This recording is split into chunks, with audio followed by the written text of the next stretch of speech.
Navavit Mayapur Dham ki, Purushottam Kshetra Jagannath Puri Dham ki, Gangamayi ki, Yamunamayi ki, Bhakti Devi ki, Tulsi Devi ki, Dusevakunj Dham ki, the most merciful Lordship Shri Shri Shri Jagannath Baladev Subhadra Maharani ki, Shri Shri Gaurita ki, Shri Shri Kishore Kishore ki, ISKCON Vartmana Guru Vind ki, Kali Yuga Pavan Harinam Sankirtan ki, Brihat Medanga Transcendental Book Distribution ki, Nitai Gaura Premanande Haribo.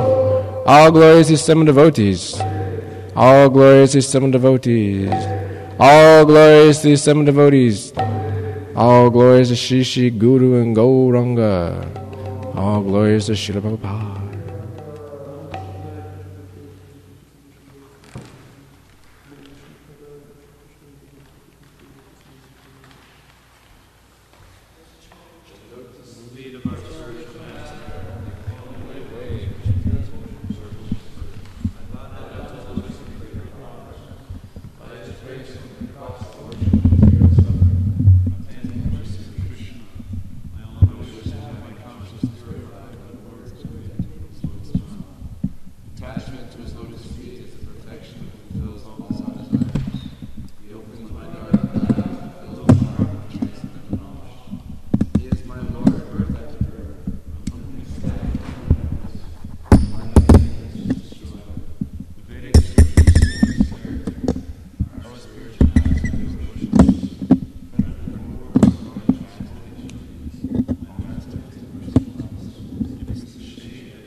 Jayo Radha Madhava Kunja Bihari.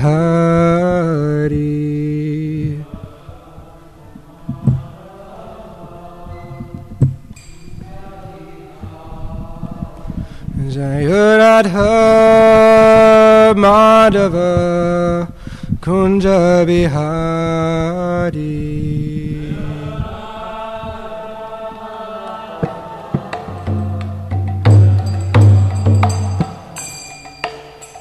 Gopi Janavarava Girivaradari.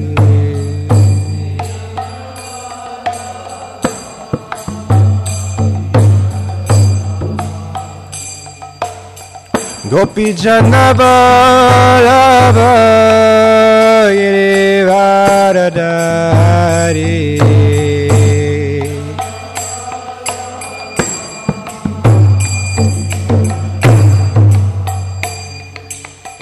Yashodanandana Vajajanaranja.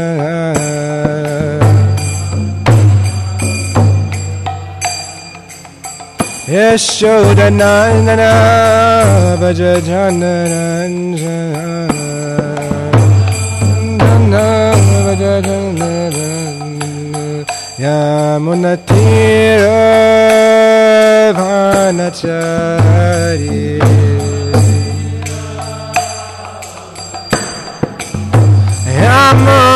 Yamunatira Vanachari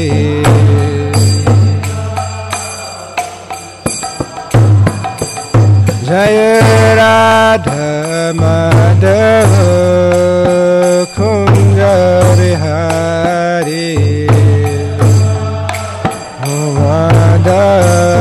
Madhava Kunja Vihari Jaya Radha Madhava Kunja Vihari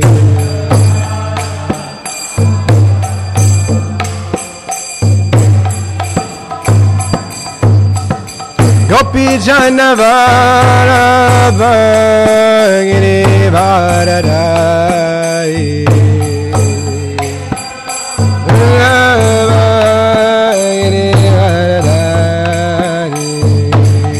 Gopi Janavara Giri Varadai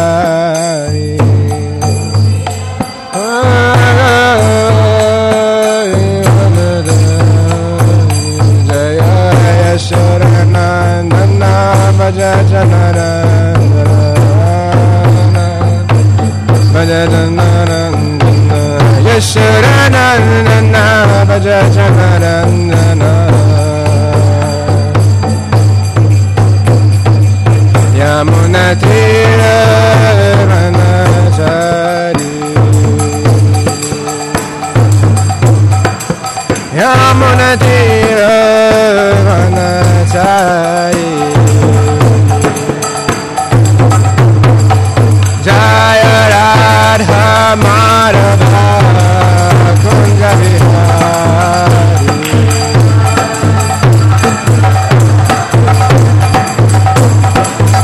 Jaya Radha Madhava Kunja Vihari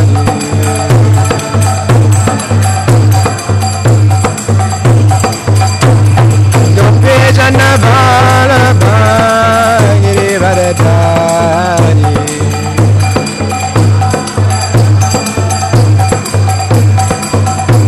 Gopi Janavala Bhagiri Varadari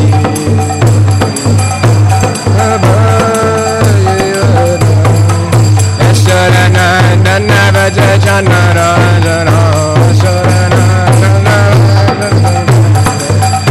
Sharanandana Bhaja Janarandana Sharanandana Bhaja Janarandana Sharanandana Bhaja Janarandana Sharanandana Bhaja Janarandana Sharanandana Bhaja Janarandana Jana Jana Yasharanandana Bhaja Janarandana Yasharanandana Bhaja Janarandana Yasharanandana Bhaja Janarandana Yasharanandana Bhaja Janarandana Yamunatira Vanachari Yamunatira Vanachari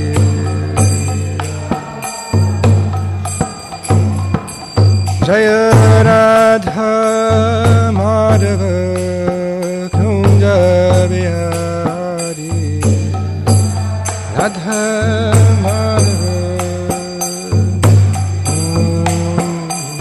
Jaya Radha Madhava Kunja Vihari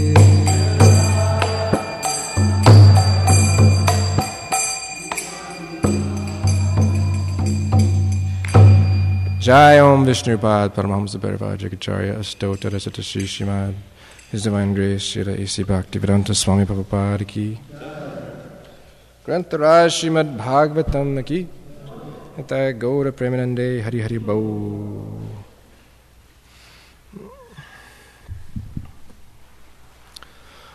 Om Namo Bhagavate Vasudevaya.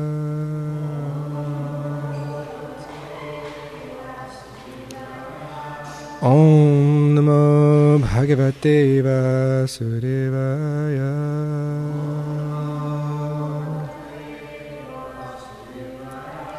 Om Namo Bhagavate Vasudevaya.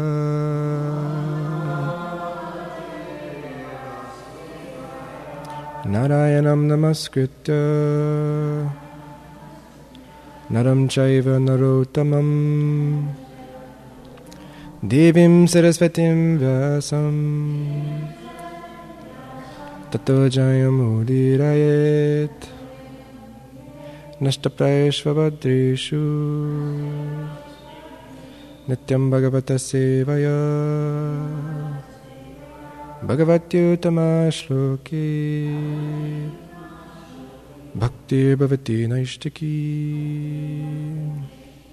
Before reciting Srimad Bhagavatam, which is our very means of conquest, one should first offer respectful obeisances unto the Supreme Personality of Godhead, Narayan, unto the Supermost Human Being, Narayan Rishi, unto Mother Saraswati, the Goddess of Learning, and unto Srila Vyasadeva, the author, by regular attendance in class on Srimad Bhagavatam, and rendering service to the pure devotees. Everything that is inauspicious in the heart is almost completely destroyed, and transcendental living service to the Supreme Personality of Godhead, who is glorified with the best of songs, it establishes an irrevocable fact. So thank you very much for allowing me to give class. I'm very grateful. I asked my spiritual master how to give class, what's required, how one should give class, and he said, practice. Well, he said a lot of things, but one of them was repetitions to do it. So we are now in the 4th canto, continuing in the 28th chapter, text 27, from the chapter called Puranjana Becomes a Woman in His Next Life. Please repeat. Ananta paretamasi magno nashta smiti samaha shashpatir anubhuyartim pramada sangadushitaha ananta paretamasi. So that's ananta paretamasi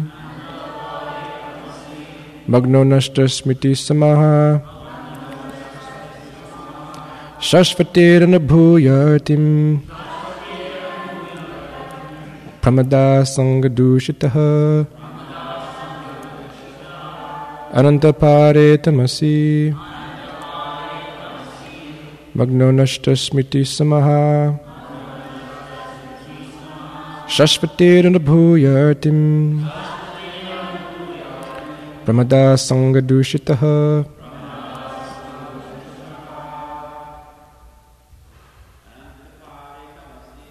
Ananta paretamasi magno nashtasmiti samaha shashpati anabhuyatim pramada sangadushitaha. Ananta paretamasi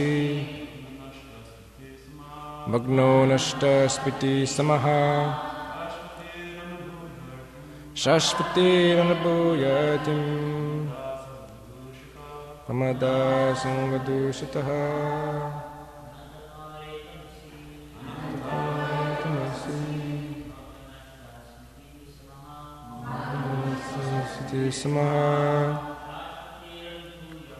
Shashpati anabhuyatim pramada sangadushitaha. Mother Prabhu's. Ananta paretamasu Magno nashta smriti samaha Sashpati dhanabhuyatim Pramada sangadushitaha Ananta paretamasi Magno nashta smriti Sashpati dhanabhuyatim Pramada sangadushitaha Anantapare, unlimitedly expanded. Tamasi, in the material existence of darkness. Magnaha, being merged. Nashta smritihi, bereft of all intelligence. Samaha, for many years. Shashvatihi, practically eternally. Anubhuya, experiencing. Artim, the threefold miseries. Pramada, of women. Sangha, by association. Dushitaha, being contaminated. Translation and purport by His Divine Grace Srila A.C. Bhaktivedanta Swami Prabhupada Ki Jai. Due to his contaminated association with women, a living entity like King Puranjana eternally suffers all the pangs of material existence and remains in the dark region of material life, bereft of all remembrance for many, many years. Please repeat.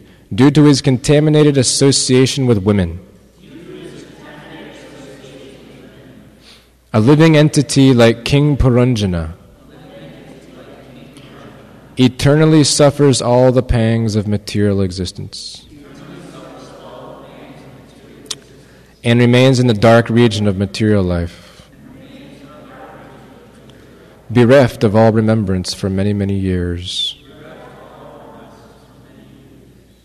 Purport. This is a description of material existence. Material existence is experienced when one becomes attached to a woman and forgets his real identity as the eternal servant of Krishna, Nashta Smritihi. In this way, in one body after another, the living entity perpetually suffers the threefold miseries of material existence. So, when is material existence experienced? When one forgets his position as servant of Krishna and becomes attached to him. Yeah. The key word here, though, is contaminated, due to his contaminated association with women.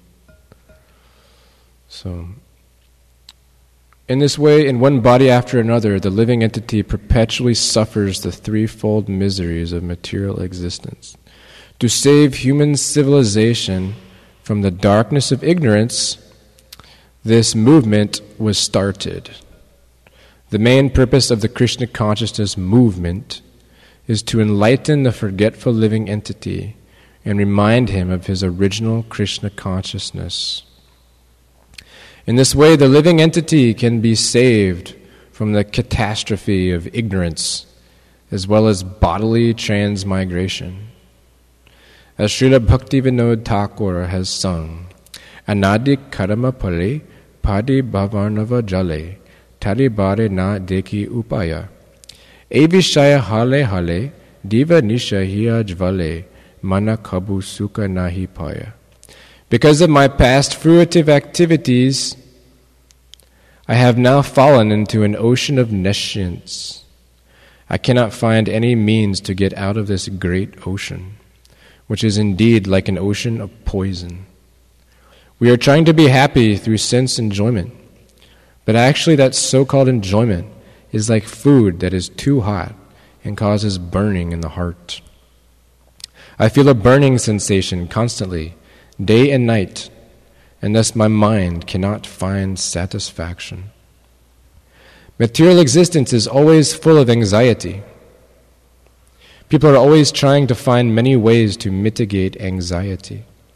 But because they are not guided by a real leader, they try to forget material anxiety through drink and sex indulgence. Foolish people do not know that by attempting to escape anxiety by drink and sex, they simply increase their duration of material life. It is not possible to escape material anxiety in this way. The word pramada sangadushitaha indicates that, apart from all other contamination, if one simply remains attached to a woman, that single contamination will be sufficient to prolong one's miserable material existence. Consequently, in Vedic civilization, one is trained from the beginning to give up attachment for women. The first stage of life is brahmachari, the second stage grihastha, the third stage vanaprastha, and the fourth stage sannyas. All these stages are devised to enable one to detach himself from the association of women. Om Jnana Tamarandasya Jnananjana Shalakaya Chakshurunmilitam Yena Tasmai Shri Guruve Namah. Shri Chaitanya Manobhistam Stapitam Yena Bhutale Svayam Rupa Kadamayam Dadati Svapadantikam Vandeham Shri Guru Shri Yuta Parakamalam Shri Gurun Vaishnavangscha Shri Rupam Sagrajata Sahagana Raganatanvitahang Tang Sajivam Sadvaitam Savadutam Parijana Sahitam Krishna Chaitanya Devam Shri Radha Krishna Para Sahagana Lalita Shri Vishakhanvatangscha He Krishna Karuna Sindhu Dinabandhu Jagatpate Gopesha Gopika Kanta Radha Kanta Namostate Tapta Kanchana Gaurangi Radhe Vrindavaneshwari Vishabhanu Sute Devi Pranamami Hari Priye Vancha Kalpa Tarubhyascha Kripa Sindhubhyaevacha Patitanam Bhavarebhyo Vaishnavebhyo Namo Namah. Jai Shri Krishna Chaitanya Prabhu Nityananda Shri Advaita Gadadhara Shivasari Gaura Bhakta Vrinda. Hare Krishna Krishna Krishna Hare Hare Hare Rama Rama Rama Hare Hare Mukam Karoti Vachalam Bhangandangayate Ginim Yat Kripa Tamaham Vande Shri Gurun Dinataranam. Translation one more time. Due to his contaminated association with women, a living entity like King Puranjana eternally suffers all the pangs of material existence and remains in the dark region of material life, bereft of all remembrance for many, many years. So Srila Prabhupada starts out by mentioning that this is a description of material existence. Material existence is experienced when one becomes attached to a woman and forgets his real identity as the eternal servant of Krishna. So later on in the purport, he says that at the end of the purport, last paragraph, he says, apart from all other contamination, if one simply remains attached to a woman, that single contamination will be sufficient to prolong one's miserable material existence. So, Prabhupada is mentioning attachment to woman. So I don't know if that applies to those in a female body as well, or not. I would probably say those are the opposite gender. I can't actually remember what it's like to be in a female body, so I can't remember if I had attachment to men or not. But obviously, I'm in a male body now, and I've heard from devotees that because if one has an attachment to a female, he'll take a female body. If one has an attachment to a male, he'll take a male body. So I'm getting confirmation about that. So we can safely assume that when Prabhupada says attachment to a woman, we can imply that it means to attachment to a member of the opposite gender. So it's actually this attachment to the members of the opposite gender, which is really the root cause of all of our material existence. Prabhupada says very clearly that apart from all other contamination, like even if that means even if one has no other contamination, if one is free from all other desires, if one simply remains attached to a member of the opposite gender, that single contamination will be sufficient to prolong one's miserable material existence. Well, actually, Prabhupada's not exactly saying here that attachment to gender is the root of all attachment, because really any attachment can keep one in the material world. If one is free, completely liberated from all material desires, but he has an attachment to gulab jamuns, then that also is enough to keep one in the material world. I've heard Prabhupada say that if one has any material attachment, that's enough to keep one in the material world. Any amount of material attachment. But this verse is particularly about attachment to members of the opposite gender. And so he mentions in the final paragraph that consequently in Vedic civilization, one is trained from the beginning to give up attachment for women and men. The first stage of life is brahmachari, the second stage grihastha, the third stage vanaprastha, and the fourth stage sannyas. All these stages are devised to enable one to detach himself from the association of women or members of the opposite gender. Of course, in the female life, I don't think that there is brahmacharya. In ISKCON we hear brahmacharini, which I don't know if Prabhupada made that up or not. Yeah, he made that up. So there's actually an ashram for females to practice brahmacharini life. So this is these are the different varnas, right? Or the ashram. These are the ashrams: brahmacharya, grihastha, vanaprastha, and sannyas.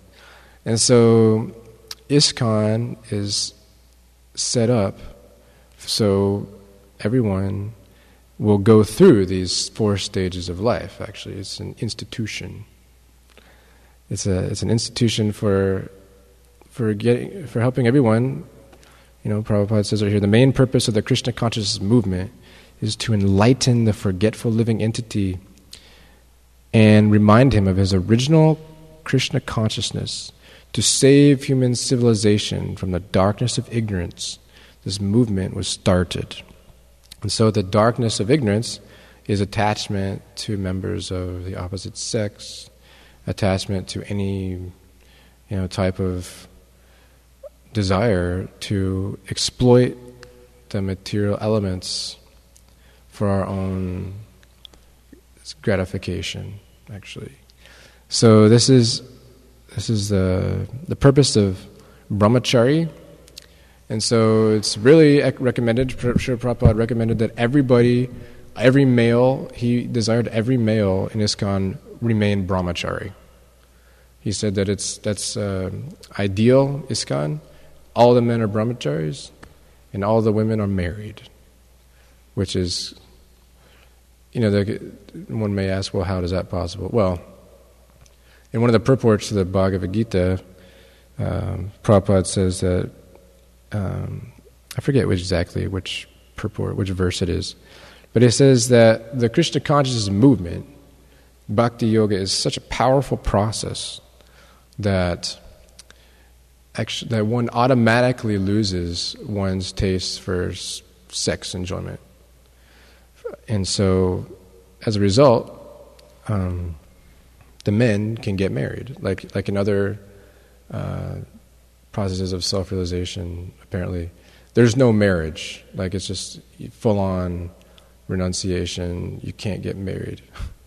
But in the Bhakti movement, the grihastas are actually, if they're strict and they only engage in sex for the purposes of producing Krishna conscious children, they're also called brahmachari. They're called grihasta brahmachari, because that's what Prabhupada said in this purport I'm speaking of. Does anybody know exactly which purport that is? You think it's the 6th chapter? Yeah, I think that's right. I think it's when he's talking about the processes of one must go to a secluded place and lay kusha grass on the ground. I think it's in that section. Prabhupada mentions this.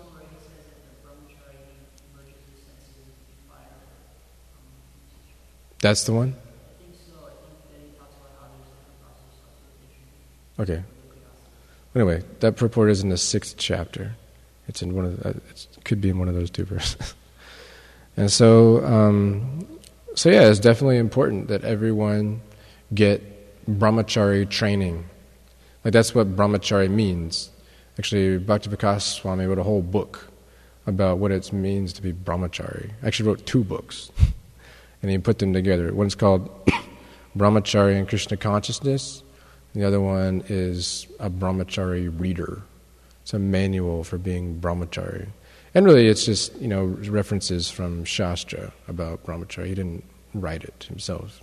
He took statements from Prabhupada and, organized it in a way.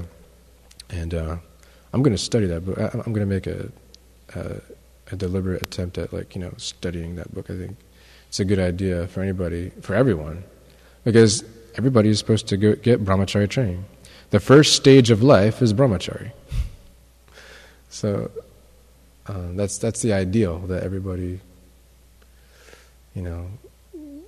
try to get at least some kind of brahmachari training. That's the purpose of brahmachari life, is to learn how to control the senses, to learn how to fix one's mind on Krishna and, can transcend these urges of the body due to material conditioning. So, one may ask, well, so how is this done? How is it possible to control the urges of the senses? We sometimes hear people say that, well, it's natural. It's very natural. These urges we have, it's just part of being alive. It's part of existence. So we should just go with it. But okay, go. You can try to do that. Try to go with your senses, but then see what happens. Anybody who's actually cognizant, who's paying attention to their life and reality, will see that there's no happiness in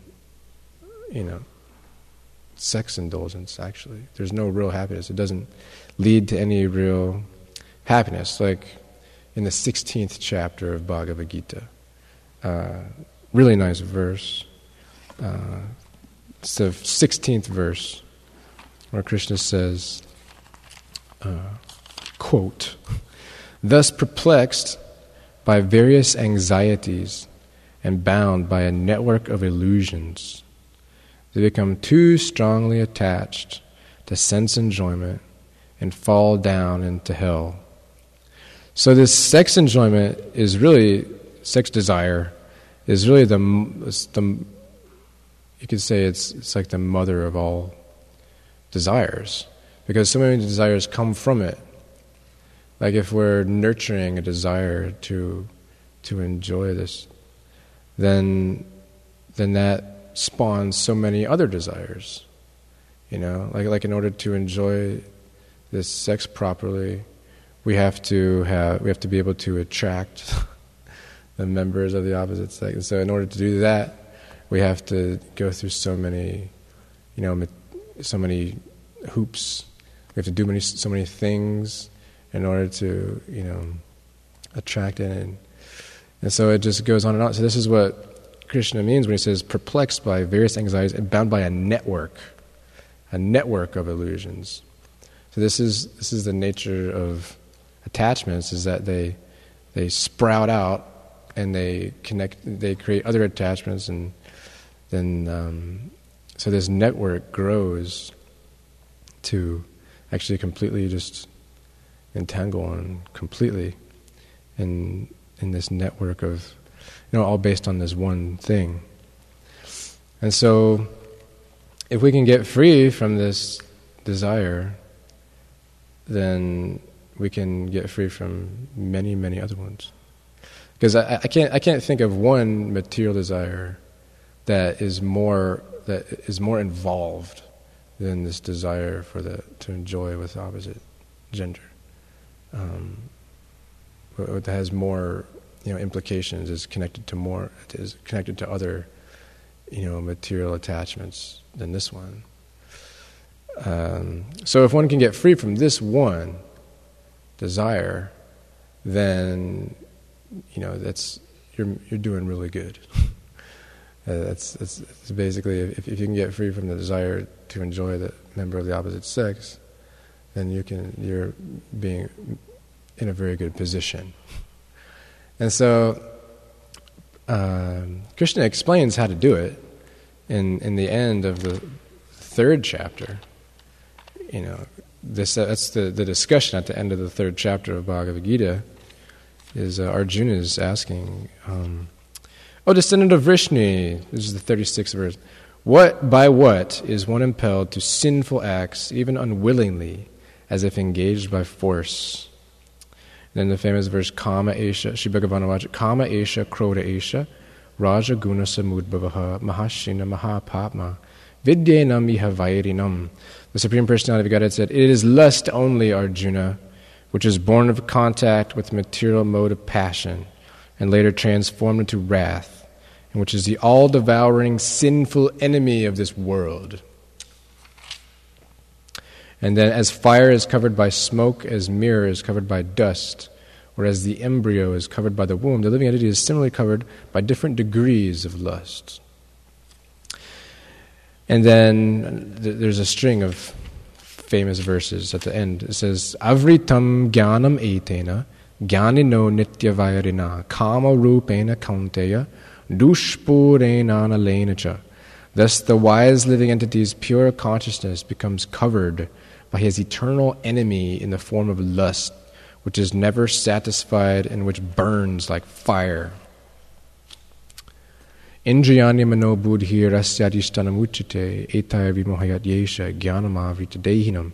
The senses, the mind, and the intelligence are the sitting places of this lust, and through them lust covers the real knowledge of the living entity and bewilders him.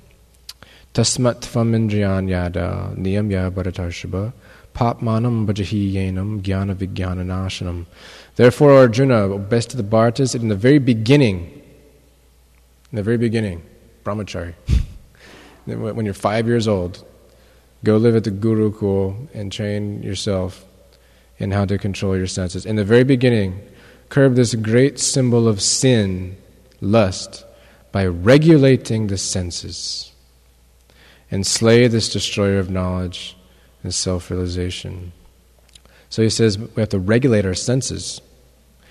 In the 2nd chapter, it says Ragadavesha Vimuktaishtu Atmavasa Vishanindrayashcha Atmavasa Vidayatma Prasadam Adhigachati. One who gives up attachment and aversion and who can control the senses by the regulative principles, can achieve the complete mercy of the Lord. And yukta hara viharasya yukta chestasya manava or karmasya. Yukta svapna vibodasya yoga bhavati dukkha. By regulation in work, sleep, eating, etc. Basically by having a regulated life, one can get free from all the pangs of material misery. So regulation is very important. That's why. So what that means is we should get up at the same time every day, go to Mangal Arati every day, do the whole morning program every day, eat at the same time, same thing. In this way, one can become less. If there's less variety in the types of things that are stimulating our senses, then we become less, attracted, or we become less. We don't pay attention to them as much. Like I was noticing, like in our van for a few months, we were eating just khichdi every day. This is like the same thing. We made it the same way. There's like no variety at all. And it's like, okay, and I'm just maintaining my body right now. It's like when there's the more regulation we can possibly get, it's like the least it lessens the degree to which we're even like considering what's going on with our senses. So this is this principle of regulation. By regulating the senses, you can curb the great symbol of lust and slay this destroyer of knowledge and self-realization. Because if we're less distracted by what's going on with our senses, or less involved, then we can really focus on what's going on. When these anartas arise in our heart, then we can actually notice them. Because actually, if so many different types of sense stimulation are occurring within our body, then it may drown out the types of things that we should really be paying attention to. It's just like it's recommended to wake up early, the Brahma Muhurta, hour and a half before sunrise, and perform spiritual activities. Well, why is that? Well, it's because nobody else is awake. Like there's one of these elements, one of the elements is ether. And what this ether is, it's a substance that transmits sound vibration. And so when there's less, people awake to make noise, then this ether is clear. There's less distortion, pollution. There's less noise pollution. So it's easier for us to pay attention to our kirtan, our bhajan and our kirtan. It's easier for us to hear. So similarly, if there's less, noise or pollution represented by bodily stimulation, produced by different types of palatable food stuff. Actually, in the Nectar of Instruction, and I believe it's the first verse in Srila Bhaktisiddhanta Saraswati Thakur's Anuvriti commentary, he says that eventually devotees should give up taking palatable food stuff. Like there's this conception in ISKCON that, as long as we offer our food to Krishna, then it's prasadam, and then in that way we're renounced. But actually, Bhaktisiddhanta Saraswati Thakur says that actually ultimately everyone should give up taking palatable food stuff. And so this is so one should actually do that eventually. That's recommended to do. So anyway, back to the previous point. So when there's less, distraction by having to deal with, okay, I'm eating a palatable food stuff, but it's Krishna Prasadam, so that's my detachment.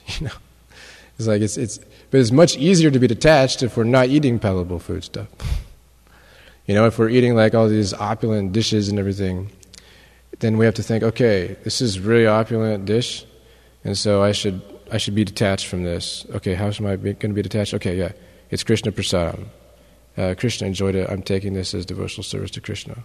So there's like all this like extra, stuff you have to go through just to become detached from trying to enjoy the prasadam for yourself. So we should regulate our senses and reduce the amount of sense stimulation. In this way, we can focus on the real tough ones, like sex desire. The working senses, then he says, Krishna says, Indriyani paranyahor indriyebhya param manaha manasastu para buddhir yo buddhe paratastu saha. The working senses are superior to dull matter. Mind is higher than the senses. Intelligence is still higher than the mind. And he, the soul, is even higher than the intelligence. So this is a hierarchy. We have the senses. We have dull matter than the senses. And then the mind is higher than the senses. And the intelligence is higher than the mind. And the soul is even higher than the intelligence. Evam buddhe param buddva sangasta manam atmana jahi shatrum mahabaho kama rupam durashadam. Thus knowing oneself to be transcendental to the material senses, mind, and intelligence, O mighty armed Arjuna, one should steady the mind by deliberate spiritual intelligence, and thus, by spiritual strength, conquer this insatiable enemy known as lust. So when these anarthas, desires, arise in our heart, we have to use our intelligence and recognize it and root out the cause of this illusion. It's illusion, like especially the desire to enjoy with the opposite gender is the toughest one to get free from. You could practically say, of course, in the Prasadam prayers, Bhaktivinoda Thakur says that actually the desire to enjoy palatable food stuff is the toughest one to get free from. But actually in the Anuvritti commentary to the Nectar of Instruction, Bhaktisanta Saraswati Thakur says, if you can control your desire to enjoy palatable food stuff, if you can control the tongue, then you can control the belly and the genitals as well. So actually if one can control the tongue, then it's much easier to control this desire to enjoy the opposite gender. And so one has to in the beginning stages of devotional service, it may seem like we have unlimited anarthas and desires and things in our heart. And so this is why it's very important to really practice a lot. What should I say? Nishchaya. Basically, just don't give up. Be determined. Like in the 6th chapter of the Bhagavad Gita, here, just after. I really like this verse.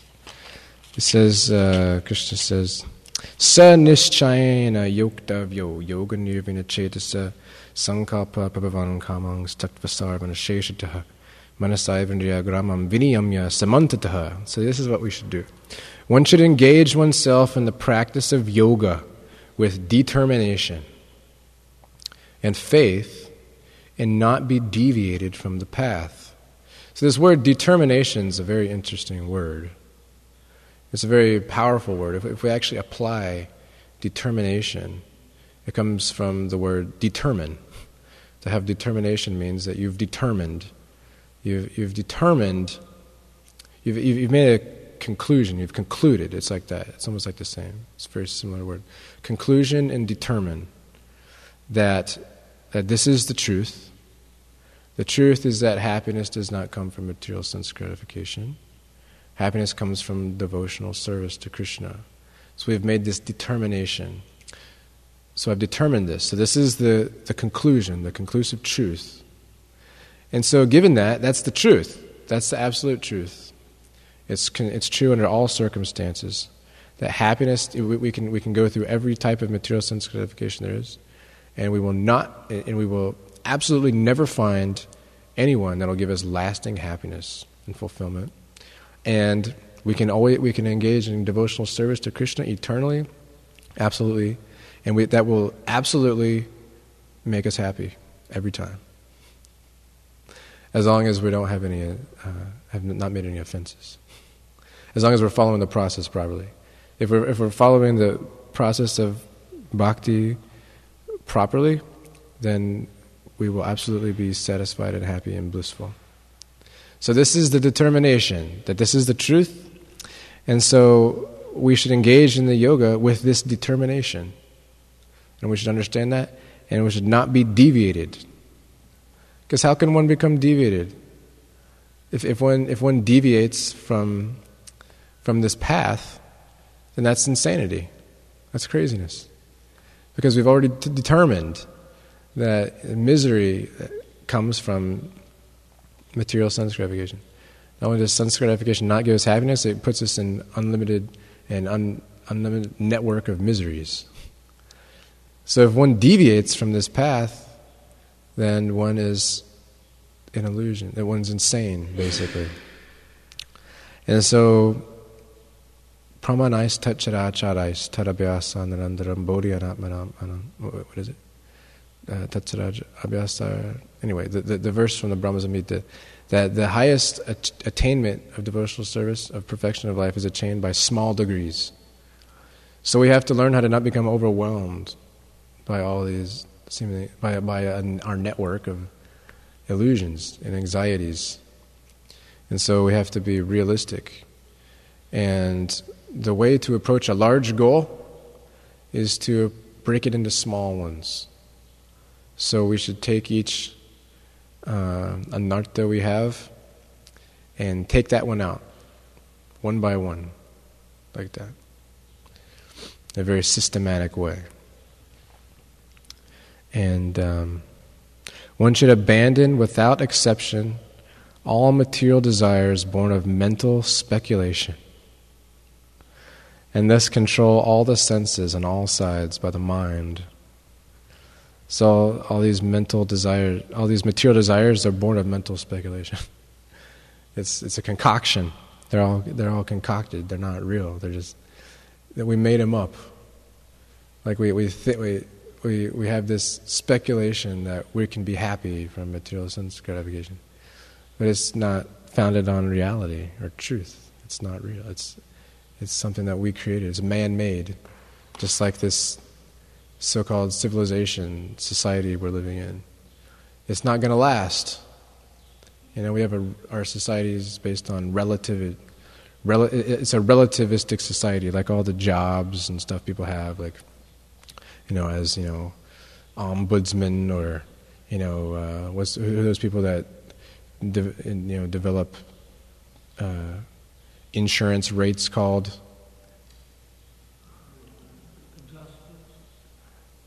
Actuaries, actuarial science. That's not absolute. You know, these things are all mental concoctions. They all come from mental speculation. So it's just like that. So we have to purify our consciousness by realizing what's reality. The reality is that the purpose of our existence is loving devotional service to Krishna. And that's the truth. That's the absolute truth. That's the only absolute truth. Everything else we think is true is relative. It doesn't last. Anything aside from this absolute truth that we're servants to Krishna isn't real. It's illusion. It's temporary. It's useless. It's called asat. Useless in this life and the next. So I have to stop early. But if there's any questions, we can do that now. Hare Krishna. Hare Krishna.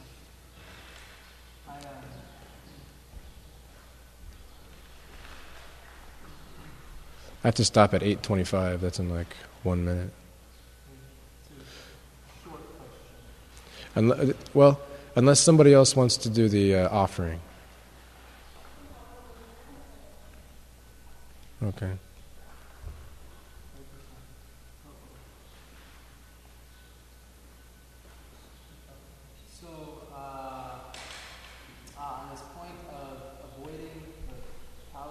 foodstuffs.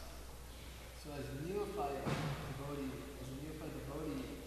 one may, I may see a more advanced devotee taking these palatable foodstuffs, and that may be bewildering because there's no taste in the contact of material senses with the sense objects. There's no taste in it.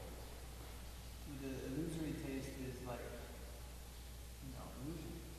So I may see a more advanced devotee externally appearing to be enjoying very much so these palatable foodstuffs. That would be bewildering. So what is going on here? Well, we can approach that with two angles that I can think of. One is that, if somebody is more advanced than us, how can we know what their consciousness is? They might be just completely in ecstasy, enjoying just Krishna's prasadam, and they might be completely detached from the sensual aspects of that engagement. So, we should never think that devotees are regular people. We should never try to find fault or criticize with the devotees, especially those that are more senior or advanced to us. Even if we think that there's that we can give some instruction to this person. If I think, I should correct this person, then I have some knowledge, I have some insight on what the actual truth, the reality is. That we shouldn't indulge in actually trying to instruct those types of people who are more senior than us. It's not our position. It's a breach of etiquette. So it's we have to understand etiquette. That those who even those who are more junior than us, it's not always our position to give them advice either. Just like Nityananda Prana, I think he was mentioning yesterday about this. That if you're in a position, if it's your service to give advice to others, we can do it. But we shouldn't be so concerned about others and what they're doing, especially if they're more senior or advanced. So that's the one angle of vision I was thinking about. And the other one is, I think that's probably maybe I was just thinking of one really. But maybe someone else has something to add about that. Yes, Ashray.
Well, I mean, that verse, Dristaya Sabhava Janata Vipashashta Doshar Gangam Basam Nakalagu, or something. I can't remember all the Sanskrit exactly, but it's that a pure devotee is not contaminated by any. That's the translation. Pure devotee is. Yeah, even though the Ganga may be full of foam, bubbles, and mud. Similarly, the body of a pure devotee might be full of disease or stuff like that. But we should. But as someone who's wise, who's advanced in knowledge, will bathe in that Ganga, even if it apparently seems contaminated. So similarly, one who's got knowledge will associate with the pure devotee, despite the condition, the external condition. So, yeah. And so even if we see, someone who's more, supposed to be advanced, taking, food stuff that is, tasty, palatable, then, we shouldn't, really, I just don't think that we should even, consider anything about that. It's like if it's our spiritual master or something, we shouldn't think, okay, this person's an ordinary person. That's basically what it is. If you're thinking, okay, this person's eating tasty foodstuffs, so he must be ordinary. That's what comes from that. So we can't ever think like that. Srila Prabhupada used to eat, tasty foodstuff. But obviously, Srila Prabhupada is sent directly from the spiritual world to spread Krishna consciousness all over the world. So, there's no way we can tell what's going on in the mind of a Mahabhagavat, or even, people that have been in the movement steadily practicing for 40 years. How do we know what it's like, what their mentality is like? So, there's all kinds of things that are beyond our scope, our capacity to understand. So we should know our limitations. That there's different classes. They're in a different class from us. Anyway, did you still have a comment, Dr. Richard?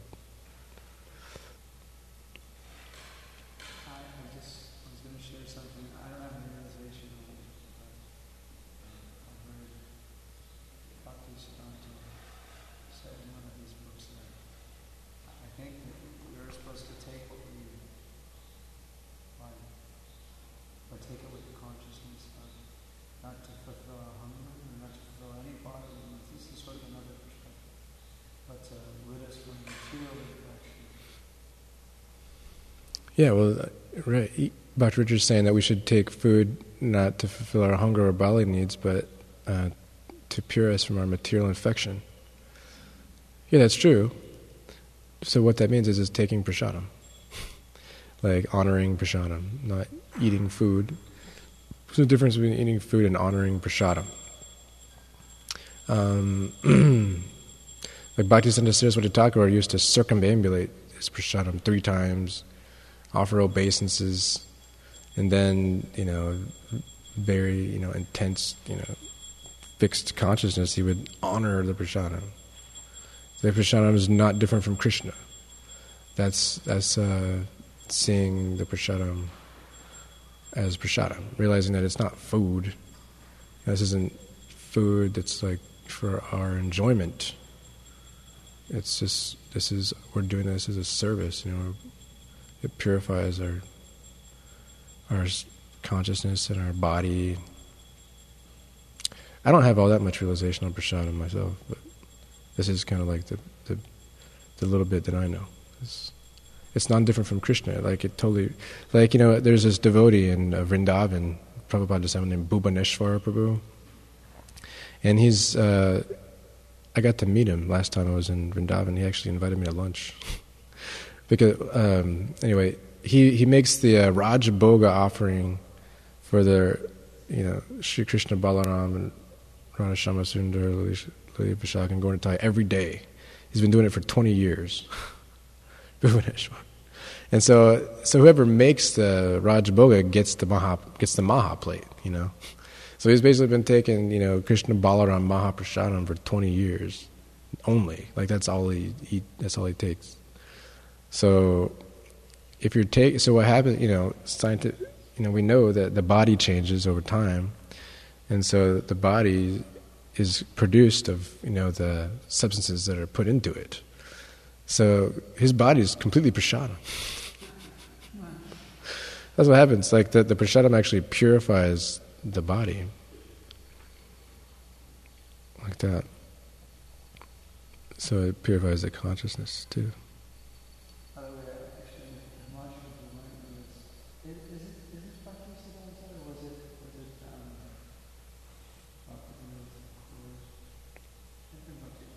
we read it was on his appearance day. One that was a magistrate. That was Bhaktivinoda Thakur. Yeah, so I think it was, I can't remember because we read it on his appearance day. I don't know if it was, I wish I could quote it better. I know it's from one of our acharyas. I apologize for What? But what I spoke about taking it not for bodily needs, but and taking what we like, but taking it for purification of material disease was from one of our acharyas. Let's see if I can. So Dr. Richards, for all those that are listening online, saying that there's one of our acharyas says that we should take what we like, but not for our own material desires or for bodily maintenance, but to purify our consciousness. So he can't exactly tell us what the reference is, but he's just saying he's heard from Bhaktivinoda Thakur. Yes. I don't know where, I can't remember where, it's one of his writings, but Bhaktivinoda Thakur explains that, and it's also in sync with the say that you take the for no other reason than protection from your material desire. So it's like a protection that Krishna is giving us this satisfaction. Take the your full satisfaction so that you're not overcome by material desires. Now, if one just does like overindulgence, then you get more material desires. You're doing it in a materialistic way. So consciousness is Krishna's protection. And there's another quick thing that came to mind is that it's also advice from Bhaktivinoda Thakur that I think it's your mind is, you can starve it like a tiger, right? You don't feed it for a long time, and then you just feed it a little bit. And you don't feed it for a long time, and just feed it a little bit. And eventually it becomes more and more docile because it's like becoming tame. So austerity, and little something for you. Little something for you. So in other words, there can be a lot of reasons why the words are doing things. It's a part of it. It can be a very integral part of controlling the mind and senses and maintaining the body, etc. That's difficult. You can't see why things are going on. It can be for a lot of reasons. There's valid reasons for these things that he's saying. Our characteristics. Are they able to hear you? No. I don't think so, unless I'm very far. Oh. Battery Yeah. So that was really nice. I don't know if I should repeat it or not. Okay, maybe I should. So Sri Prabhu was saying about how to actually, what Bhakti-siddhanta Saraswati Thakur comments on that idea that we should take prasadam for our own enjoyment, not for our own enjoyment, but take the prasadam we like as a way to more or less train the mind as kind of like a sadhana, because it's the nature of the mind is to, if we perform too many austerities prematurely, then the tendency is to basically bloop, to go through a lot of austerities and to just completely engage in sense gratification and then kind of kind of negates whatever austerities we've done. So Ashraya said we should pull from austerity, austerity, austerity, then a little bit of then a little bit further to just appease the mind so it doesn't go crazy. A little bit of have I guess sense gratification. I don't know. That's what it is. But anyway, in a service attitude. Yeah, there you go. So that's good. Yeah, we should. Yeah, we can't. Like it says, we should give up palatable foodstuffs, but that's at a very advanced level. Like that's like the ultimate goal, right? Like we were talking about determination and not becoming overwhelmed by our anarthas. Same thing, The way you achieve a long-term goal is by setting small goals. So if you want to get yourself free from being attached to palatable foodstuffs, and maybe use your mind, guard your mind by use your intelligence. That whenever pay attention while you're taking prasadam. Taking prasadam is such a razor's edge. Especially when you're taking prasadam that's been offered to Kishore.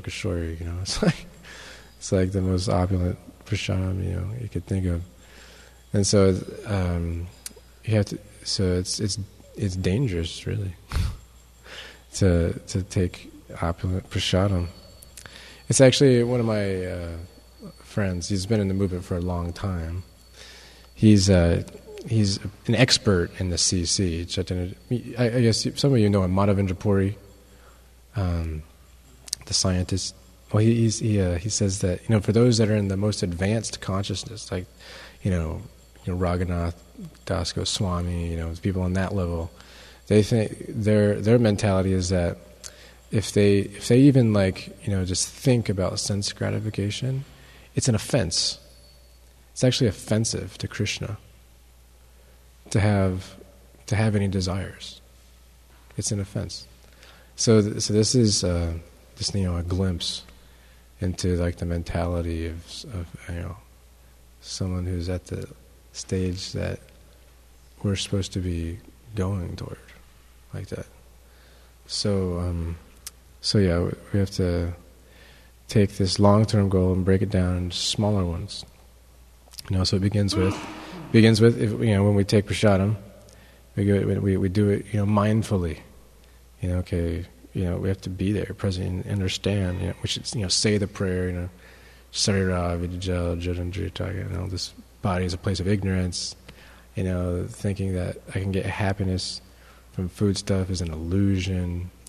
So I'm just taking this, just so I can maintain my body, so I can serve Krishna. Because real happiness comes from Krishna.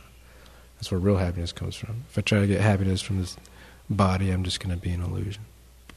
So, understanding one to be transcendental in mind, senses, etc., one should use one's spiritual intelligence and conquer this insatiable enemy known as lust. Like that. You had something to say way back when.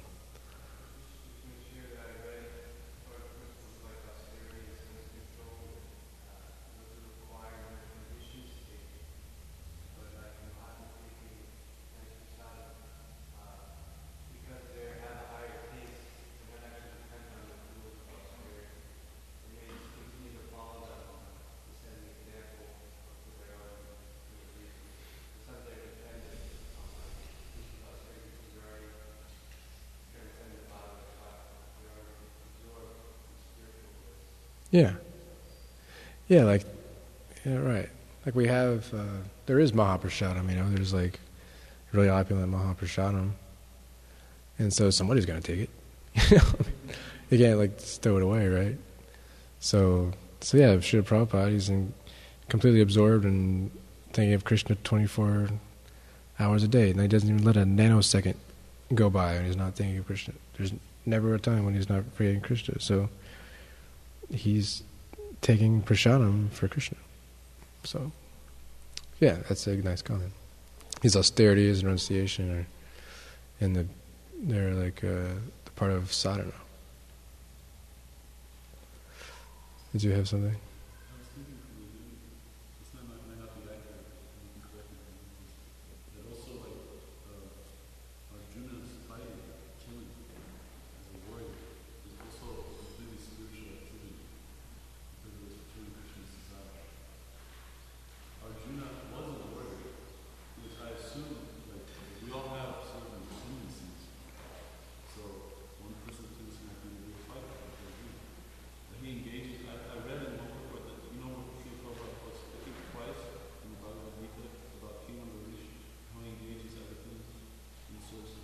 Mhm. including his desires. When he engages his desires to fulfill the mission of the Lord. Mhm. So, when we use our propensity in the service of the Lord, sometimes my understanding is that that's not completely pure. But apparently, like what Arjuna is doing is completely pure, completely spiritual activity. So, is there a difference between engaging our propensities in the service of the Lord and being completely submitted? So, Dvijamana Guru is asking if there's a difference between engaging our propensities in the service of the Lord and being completely surrendered. Well, the way I understand is that that's like engaging our propensity is kind of more or less like, I mean, at least this is what one senior devotee, or not really senior, but he told me that that's kind of like karma yoga. Like, you know, if we have some desire, or you know, like I mean that's what it's explained here in the third chapter, you know, 6th verse. Na buddhi bedam jane agyanam karma sanginam shoshyet sarva karmani vidvain yukta samachon. So as not to disrupt the minds of ignorant men, attached to the fruitive results of prescribed duties, a learned person should not induce them to stop work. As by working the spirit of devotion, you should engage them in all sorts of activities. So by engaging someone's propensities, joshiyat means dovetailing. Joshiyat, he should dovetail others in devotional service. That's kind of like engaging them in like karma yoga. Like that's the understanding I have of karma yoga, that it's just engaging our desire, our propensities. Like say if I'm a good, you know, painter, and I use that to paint Krishna. But if the spiritual master tells me it'd actually be better if you did something else for Krishna. Actually, what I really need is somebody to go out on book distribution. So although you're a good painter and you're painting for Krishna, really it'd be better if everybody just went out on book distribution. But if you said, no, I can't give up painting, you know, because I just have an attachment to it, but I can use it in Krishna's service. That's not as pure as just saying, okay, I surrender to the spiritual master. I'll just do whatever the spiritual master wants to do, and just gives up whatever propensity one has. Because devotional service, says in Nectar Devotion, it's completely pure. It's not dependent on any material condition. That's explained in the fifth chapter. How devotional service is completely pure. So, yeah, it's good to engage your propensity in devotional service if that's what, you know, the guru, the spiritual master instructs. Then it becomes, you know, more pure, I guess.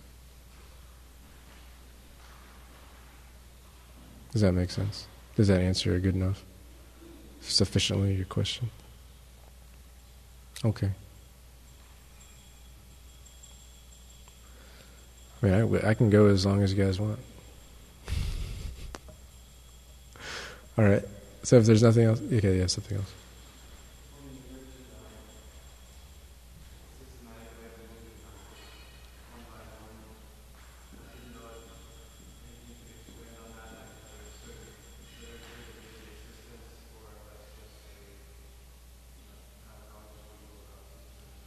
Okay, yeah, sure. That's a good question. Yeah, I've been experiencing this recently. He's asking about how one can systematically remove one's anarthas one by one. Well, I think first of all we have to notice that we have anarthas. You know, just like in the 12-step program, the first step to recovery is to realize that one has a problem. So we have to be cognizant enough, or conscious enough, whichever word it is, to realize when there is an anartha present in our heart, which is, you know, fructifying. So that's easy enough to tell. It's because it's basically anxiety. Like Prabhupada says here in the purport to the current present verse, material existence is always full of anxiety. So material existence, it comes from material desires, which are anarthas.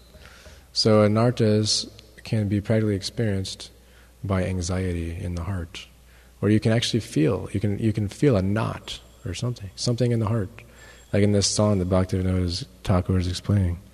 I feel a burning sensation. No, he says, we are trying to be happy through sense enjoyment, but actually that so-called enjoyment is like food that is too hot and causes burning in the heart. I feel a burning sensation constantly, day and night, and thus my mind cannot find satisfaction. So when we say that these anarthas are in the heart, it's not like a simile. It's you can actually feel it. Am I right? Can you guys feel it in the heart? It's actually there in the heart. And so, and it's like a closedness. It's like a knot. It's something. It's like the heart is closed up or something. And so we have to notice that, and we have to use our intelligence to figure out what it is. We have to know what the science of devotional service is. Trinadapi sunichena tarore vasahishna namani namani nena kirtaniya sahi. We have to be free from desire for respect. We have to be free from fault finding. We have to be free from pride. There's 6 things that lead to hell. Lust, pride, anger, illusion, calm, desire, krodh, anger, lobe, greed, and then pride, envy, and illusion. Those 6 things that lead to hell. Those are the main anarthas. So we have to figure out, okay, what's causing this blockage in my heart? Because the anarthas, they're blocks for bhakti. Like, when we have these unwanted knots in the heart, it doesn't allow us to love Krishna, or anyone properly. It's a block. It's like a wall. So they have to be removed. So we have to figure out what's causing it. And then when we figured out what's causing it, we have to correct our mentality. We have to realize that there's something going on with something wrong with our mentality. We're not like I'm expecting too much honor or something. I'm expecting these people to respect me, or I'm proud, or something like that. And then we have to realize I have no reason to feel like this. This is illusion. Krishna is actually the one who should be worshipped and honored. So we have to correct our consciousness. And when we do that, when we put ourselves back in our actual place, prakrite kriyamanani gure karmani sarvacha ahankara vimudatma kartahamiti mandate. Spirit soul thinks he's the doer, because of false ego, he's bewildered by his false ego. He's illusioned, What's the other ahankara verse? It's in the 18th chapter here. It says, Machita sabhabhutanam machita satatam. What is it? 1857. No, that's not it. 1858. Machita sarvadorgani vaprasada darishasi attachetvam ahankara nashvasusi vangshasi. If you become conscious of me, you will pass over all the obstacles of a conditioned life by my grace. If, however, you do not work in such consciousness, but act through false ego, not hearing me, you will be lost. So if you let this false ego go, and you don't correct the false ego, you'll be lost. And you won't be able to remember Krishna. So we have to get rid of the false ego by paying attention to it, figuring out what's causing it. This takes attention and intelligence. Usually comes from the mind, the rascal demon mind, the idiot mind. He's just a product of material conditioning. Is that good enough, or do you need more?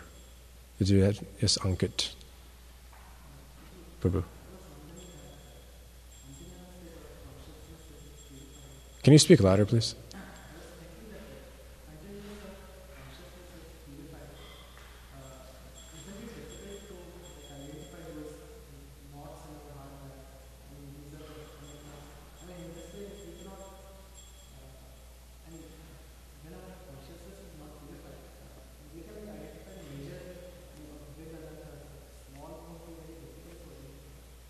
Okay. Oh yeah. So the question is, until the heart is purified.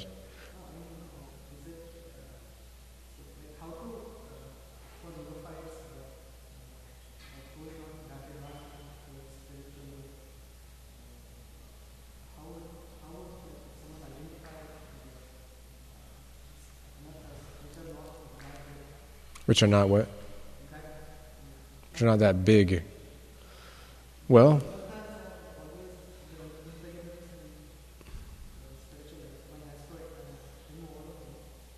so you're saying until so how can one remove the anarthas which are not that big? Right? That's what you're asking.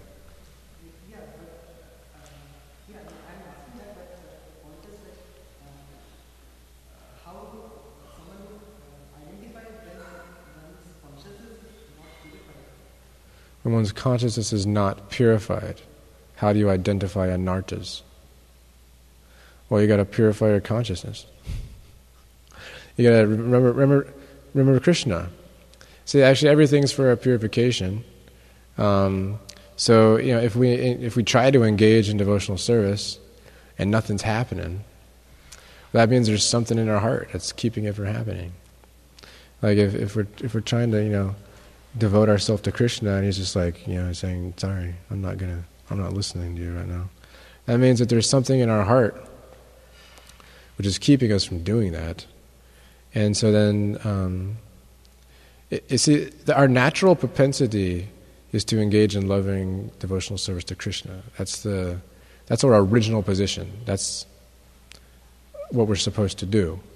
And so if we're not able to do that, that means there's something getting in our way. So we have to figure out what it is.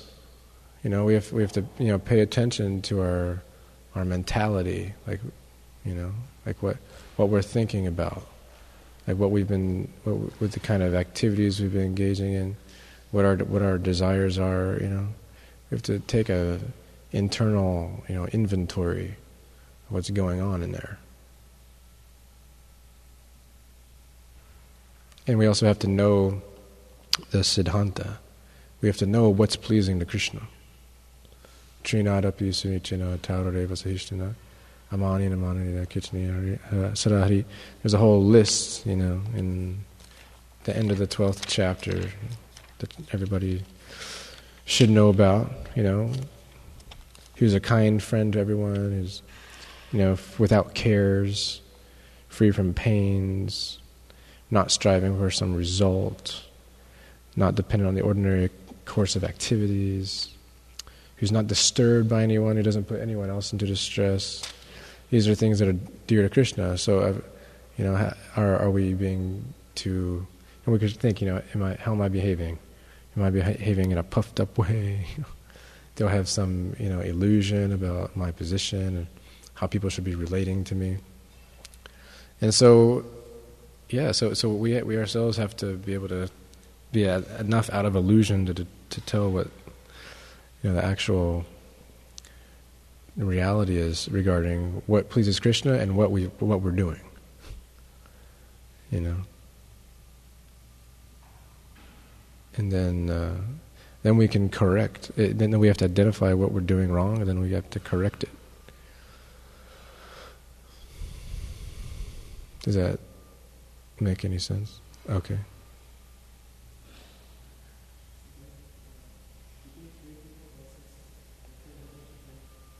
By having faith in the process? Yeah. Yeah, Prabhupada explains in the third chapter of Bhagavad Gita. Well, Krishna says in the third chapter of Bhagavad Gita, if you don't have faith, then that just takes you to birth and death. But the process of Krishna consciousness is developing faith. It means to grow your faith. So in the beginning you have like very little faith. But then the process of advancement means your faith grows. Like that's, the different levels, Kanishta, Madhyama, Uttama. Kanishta Adhikaris have no faith, or their faith is very shaky. They're easily swayed.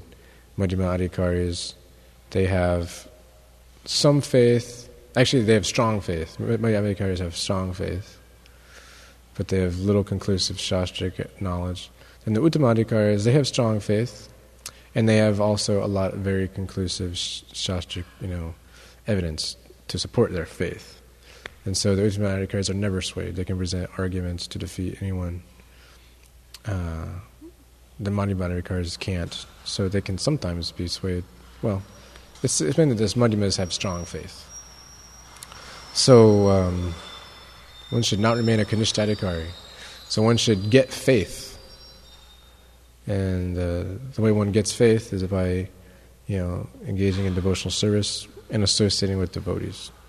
Associating with the devotees that have faith, they give you faith. By praying to Krishna for faith.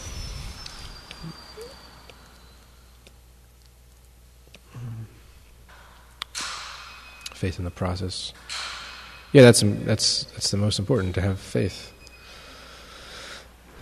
Agischa shadadanascha sangsayatma vanashati nayam lokastina paras nasukam sangsayatmana. Those who don't have faith in this process, they can be neither happy in this life nor in the next. Agischa shadadanascha sangsayatma vanashati nayam lokastina paras nasukam sangsayatmana.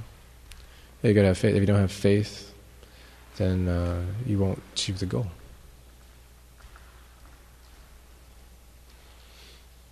Okay. Anything else? Was that good enough? Okay. Okay. Grantara Srimad Bhagavatam ki jai. Srila Prabhupada ki jai. Shri Jagannath Dev Subhadra Devi ki jai. Shri Gauranitai. Shri Kishore Kishori ki jai. Nitai Gaura Premanande. Haribo. Thank you very much. Hare Krishna. Very purifying.